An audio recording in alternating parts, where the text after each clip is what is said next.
దేవుడు నియమించిన ఏకపత్ని సిద్ధాంతాన్ని మొదట తిరస్కరించిన వాడు లెమెకు. లెమెకు దేవుడు ఏర్పాటు చేసిన ఏకపత్ని సిద్ధాంతాన్ని బైబిల్ నందు మొదట తిరస్కరించాడు. ఇతడు ఇద్దరు స్త్రీలను వివాహం చేసుకున్నాడు.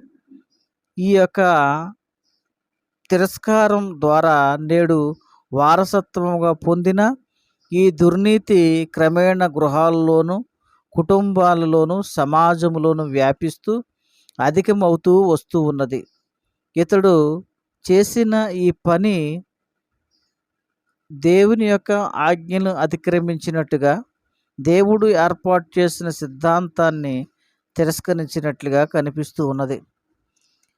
లెమెకు ఇద్దరు స్త్రీలను పెండ్లి చేసుకొను. వారిలో ఒకదాని పేరు ఆదా, రెండవ దాని పేరు సిల్ల. ఆదా యాబోలును కనెను. అతడు పశువులు గలవాడే గుడారములో నివసించే వారికి మూలపురుషుడు. అతని సహోదరుని పేరు యాబాలు. అతడు సితార, సానికను వాడుక చేయి వారి అందరికీ మూలపురుషుడు.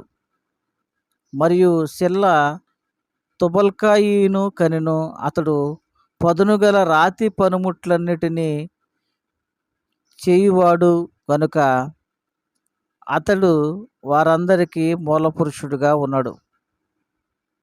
ఈ రీతిగా లెమెకు తన భార్యలతో ఓదా, సిల్ల ఇద్దరు కూడా తనకి భార్యలుగా ఉన్నారు. లెమెకు ఇద్దరు భార్యలను కలిగి ఉన్నాడు. నా మాట ఆలకించుడి. నన్ను గాయపరుచినందున ఒక వ్యక్తిని చంపితిని, నన్ను దెబ్బ కొట్టినందున ఒక పడుచువాన్ని చంపితిని. కనుక 7 ప్రతిదండన కయ్యేను కోసం వచ్చినది, లెమెకు కోసం 77 వచ్చినని బైబిల్లో రాయబడినది.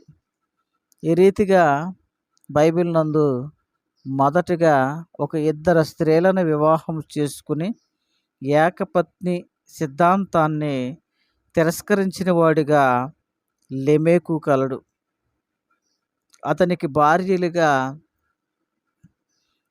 ఆదా మరియు సిల్ల ఇద్దరు బైబిల్ నందు రాయబడి ఉన్నారు.